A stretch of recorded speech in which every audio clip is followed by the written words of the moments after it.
I'm going to show you in this video how to steal my SEO strategy so you can start ranking on page one of Google. If we haven't met, my name is Becca, and I love helping entrepreneurs with their websites and especially just optimizing their website for search engines so that they can stop the Instagram marketing hassle and just let Google do the work for them. So I love using Ubersuggest. I'll link it below for just like quick, easy SEO research.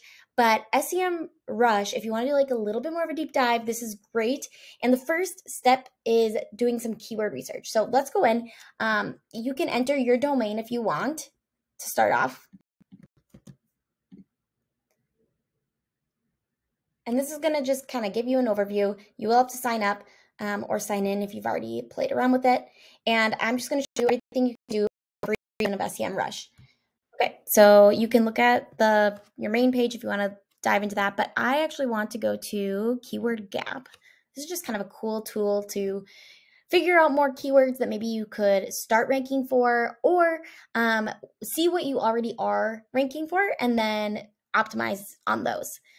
You do have to add another domain and compare, so I love doing, but whatever. I'm going to do my friend's website, Michelle. Love her. She does a lot of logos and websites as well. So give her a shout out any day. And so this is keyword overlap. So where are we overlapping? This is a great thing to look at. We're going to let it pull up, come down a little bit. And interesting to see this, copywriting is high up there. So we both do Showit websites. She does not do Squarespace. So maybe I would want to then go in and compare with somebody who does Squarespace as well, because I think I personally would rank on that. But just looking at this and looking at these all actually have a very good volume. I would definitely try to look around that 30 for like volume, and looking at SEO difficulty is also a really good thing to do. You can even scroll up and look back at this top opportunities. I'm obviously not going to be using Michelle's name in my website. That would make absolutely no sense. But if we scroll down, show a website template, if that was something, if I design templates, which I don't and she does, that would be something that I could potentially try to add into my website organically in the copy or maybe even in the back end. Again, I don't do templates and I don't really do branding. So a lot of these aren't super applicable, but it gives me some good ideas of what she's ranking for. And maybe if I wanted to, I could try to go for those keywords as well. Okay, so going back to this, I just want to delve in a little bit more. The volume 50, I mean, that's okay. I would rather see like a 1,000, right, amount of people searching for this particular keyword. Keyword difficulty 0, it means it's very easy to rank for. But I don't want it to be like, I want something that's a little bit more searched, right? So these might not be great examples. Keyword difficulty, anything that's below 30 is fine. So really I could use any of these. And like how to create a cohesive Instagram feed, if that was something that was applicable to my business, that would be like a great blog post, for example. So maybe it wouldn't be a keyword that I would put in my copy, but it could give you some blog post ideas.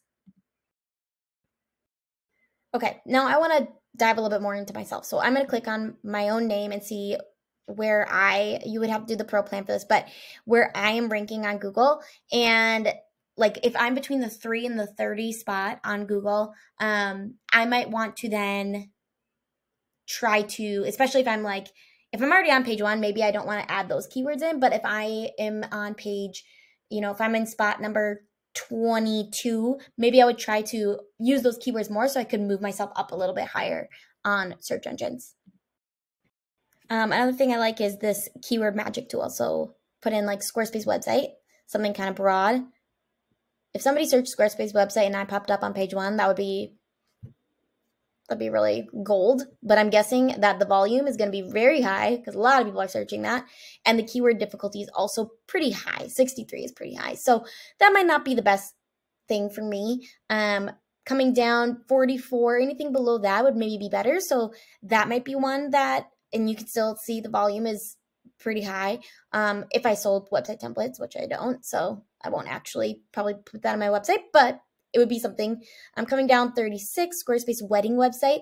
If I was wanting to have that type of client, that might be a great keyword to add or keyword phrase to add on my website. It's 480, so people are definitely searching for that. So just go through and kind of see what keywords work in terms of like having a keyword difficulty that's below 40, and then still having a high volume. So I just put in Showit website, 1900, again, great volume, 30 for keyword difficulty. So being a Showit and Squarespace website designer, maybe I would want to use Showit more since that's a little bit easier to rank for. I don't sell templates, so that's not applicable. Here's a really good one. You can kind of see green means go, try, use it. So Showit website designers with an S. That's going to be a little bit harder to organically add into your copy, but if you can, that would be a good one too. So just kind of go through, write down those keyword phrases that would work for you. Be picky because you can easily make a really long list and that's just going to overwhelm you. And if you want, you could check the ones that you want and you could even export them. I would probably just honestly copy them and put it into a Google Doc. That's what works best for me. But make sure you get it down to maybe like 3 of those keyword phrases, and then you go and you start implementing them on your website. So if you want to know even more about other tools I use for keyword research, including using Google itself, and then what do I do from there, look below this video. I have a free 3-day SEO training where I go into a little bit more into keyword research, but then also into implementation and just my secrets when it comes to getting on page 1 of Google. I will link it below. And let me know if you have any other SEO requests, and I'll be sure to answer them.